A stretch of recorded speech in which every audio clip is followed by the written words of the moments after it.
Fala pessoal, eu sou o professor Lucas Sequinel, sou professor de Geografia e hoje nós teremos uma revisão sobre biomas brasileiros. Aqui ao fundo, na TV, eu deixei um mapa com os principais biomas brasileiros. Lembrando do seguinte, algo que é muito importante para que a gente saiba antes de comentar algo sobre o conteúdo é a definição de bioma.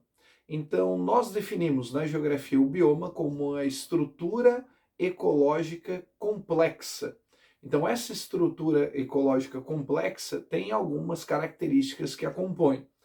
Um bioma, então, ele é composto por um tipo de clima, formas de relevo, fauna, flora, fundamentos ligados à hidrografia. Isso tudo unido forma um bioma.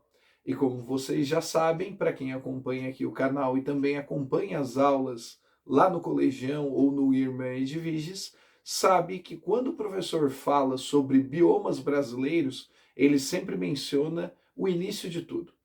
O Brasil, ele é o quinto maior país do planeta em termos territoriais. Nós temos a quinta maior extensão territorial, atrás apenas de Rússia, Canadá, China e Estados Unidos.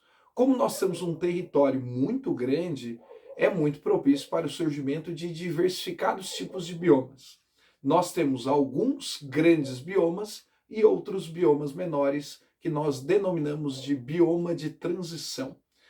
Bom, vamos começar falando dos grandes biomas. Aqui na tela nós temos bioma da Amazônia, né, o bioma amazônico, bioma da Caatinga, bioma do Cerrado, bioma do Pantanal, bioma da Mata Atlântica e bioma dos Pampas. Poderíamos acrescer aqui também o bioma de zona costeira, que é composto por essa faixa territorial que é costeada pelo Oceano Atlântico, o oceano que banha o nosso país.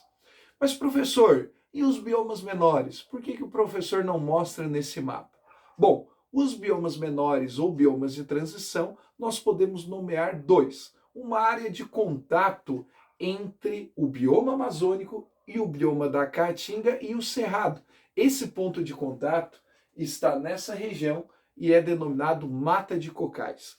Também, dentro da Mata Atlântica, nós temos uma pequena variação. Estamos falando do bioma de Mata dos Pinhais ou Floresta de Araucárias. Estaria mais ou menos nessa faixa, abrangendo os territórios de Rio Grande do Sul, Santa Catarina, Paraná e uma pequena parcela de São Paulo também. Esse bioma de transição, o bioma da Mata Atlântica, um bioma um pouquinho menor, ele está fortemente ligado ao clima subtropical. Bom, agora nós vamos revisar e falar um pouquinho sobre cada um dos biomas. Vamos lá. Primeiro de tudo, vamos começar pelo maior de todos. Saiba que o maior bioma é o bioma da floresta amazônica, é o bioma amazônico. Então, como eu já mencionei, aqui nesse bioma, nessa imensa mancha verde, que não é somente no Brasil, nós temos outros grandes países, os nossos vizinhos com esse bioma amazônico, nós temos um clima equatorial úmido, ou seja, nós temos muitas chuvas, nós temos uma floresta densa, estratos muito grandes, estratos de 30 a 40 metros, e nós temos, é claro, uma mata fechada, uma biodiversidade incrível. Esse é o bioma amazônico, um bioma gigantesco, mas que também sofre com a depredação, grilagem, poceiros, sofre com diversos problemas, já que uma área tão grande não dispensa grandes cuidados. E o governo nacional, ele sempre tenta articular ações, programas, medidas e fiscalização, mas mesmo assim nós somos saqueados e, além de tudo, nós temos ali o tráfico de animais, tráfico de drogas, enfim, diversos dilemas econômicos e sociais que acontecem nesse bioma. Apesar de tudo isso, nós temos um bioma bastante diversificado e por mais que a fronteira agrícola tenha expandindo suas atividades aqui no sul da floresta amazônica, ainda assim é um bioma que se encontra em um bom estado de conservação. Longe do ideal, porém em um bom estado de conservação. Passamos agora para o segundo. Nós temos aqui o bioma da Caatinga. E a principal característica do bioma da Caatinga, um clima semiárido, um baixo volume de chuvas. Sempre lembrando que o bioma da Caatinga é aquele que fica acinzentado boa parte do ano, mas quando recebe as chuvas, ele fica verdejante. Então, em sala de aula, normalmente eu mostro bastante imagens comparando o antes e o depois das chuvas. Sempre tento colocar imagens do mesmo local para dar bastante ênfase ao papel da chuva nesse período de secas, né? Quando nós temos as chuvas, nós temos ali o fim da estiagem e assim o florescer e a manutenção da vida na Caatinga. Lembre-se sempre do seguinte, apesar de ocupar aí por volta de 10% do nosso território, o bioma da Caatinga é o único totalmente brasileiro. Não esqueça dessa informação. A Caatinga é totalmente brasileira, afinal, ela não está em nenhum espaço de fronteira e nem próxima. Então, ela está somente fazendo fronteira com outros biomas ou então com o Oceano Atlântico, né? Em uma pequena parte, inclusive. Bom, sabendo que a Caatinga, então, é um bioma com um clima semiárido, com poucas chuvas, mesmo assim ainda possuindo uma fauna e flora diversificada, nós temos que ter atenção porque aqui nós temos aquelas plantas, né, que se encaixam na classificação de xerófitas, né? É uma boa informação sobre a Caatinga, aquela que tem solos pedregosos. Até falei devagar, porque é uma palavra bem difícil, normalmente em sala de aula eu sempre erro. Mas vejamos, já que falamos da Caatinga e das suas principais características de uma forma bem rápida, para dar dinamismo, já vamos avançar para o próximo bioma. Bom, seguindo, nós temos o bioma do Cerrado. O bioma do Cerrado, ele está sendo literalmente cerrado, só que cerrado com a letra S. Né? Nós temos ali a vegetação, que é o cerradão, nós temos poucas árvores, árvores esparsas, e um solo bastante ligado a uma característica álica ou alumínica. Não é um solo tão fértil, porém, um dos grandes dramas que o Cerrado vive é a sua devastação. O Cerrado é um dos biomas mais devastados do Brasil, junto com a Mata Atlântica. Lembre-se disso, junto com a Mata Atlântica, o Cerrado é um dos biomas que está sendo literalmente extinto aos poucos. Mas, ô professor, o que acontece no Cerrado? Bom, como eu falei para vocês, o Cerrado tem poucas árvores e dessas poucas árvores que são esparsas, você tem muito arbusto, você tem as gramíneas, porém, automaticamente, como o solo é muito plano e muito favorável para a criação de animais, aos poucos a fronteira agrícola e as atividades pecuaristas estão se expandindo com facilidade. Algumas políticas frágeis também corroboraram, né, para que o cerrado fosse devastado aos poucos. Então perceba bem, apesar de estar numa zona tropical, o cerrado sim, tem muitos pontos com chuvas regulares, porém, como está no centro do país e depois nós passamos aí, não é esse o motivo da aula, mas passamos por um processo de interiorização da população, aos poucos esses grandes campos foram transformados em campos de soja, de milho, de outros cultivos e também foi designado para atividades pecuaristas, tanto para a criação do gado de corte como o gado leiteiro. Então, lembre-se, o cerrado está sendo aos poucos devastado em nome de atividades agrícolas.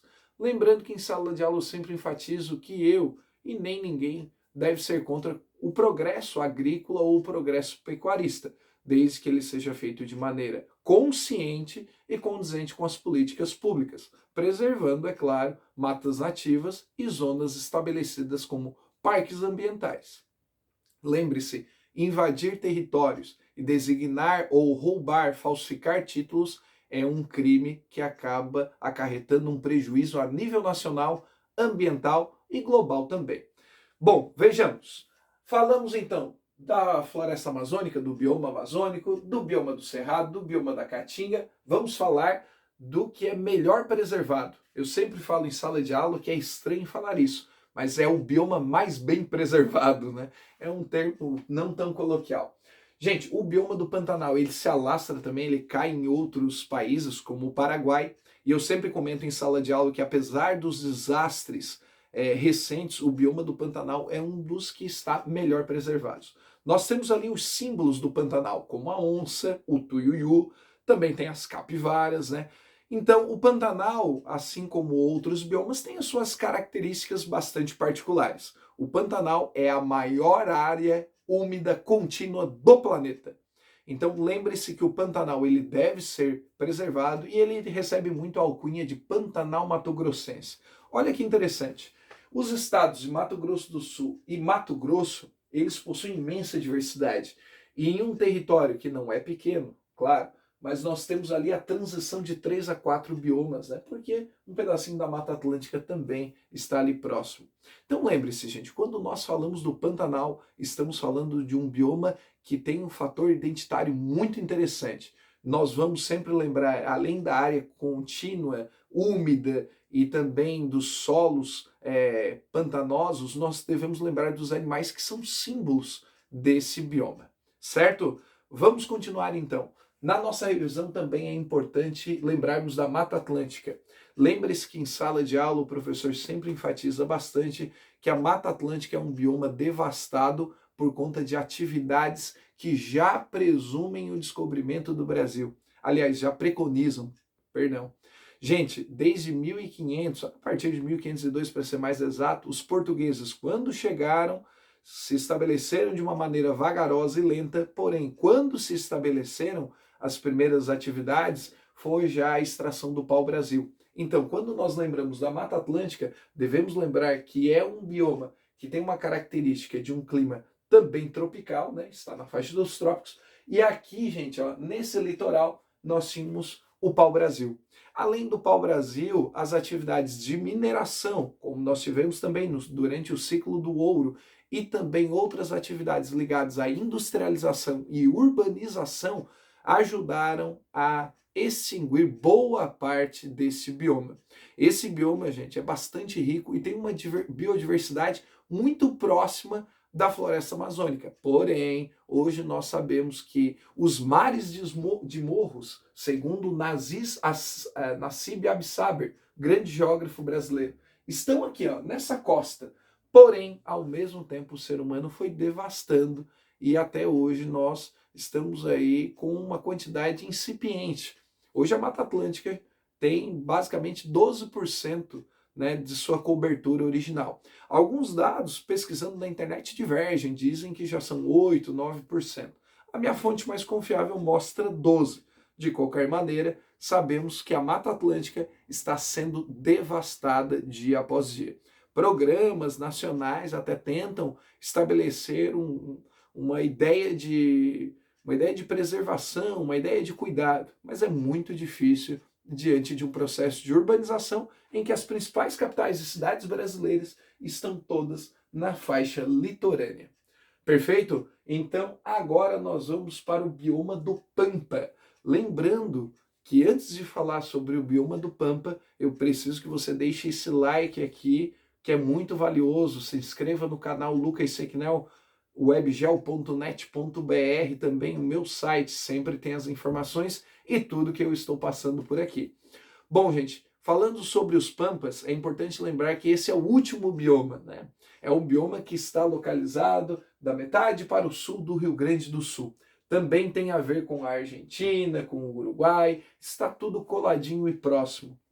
Lembre-se que no caso do bioma dos Pampas, nós temos um bioma ligado a campos, por isso que é Pampas ou campos. Se é campo, obviamente, a gente tem que pensar numa vegetação herbácea, gramíneas, uma vegetação rasteira, baixinha. E durante muito tempo essa vegetação não foi preservada e até os dias de hoje sofre com as ações agrícolas e também pecuaristas.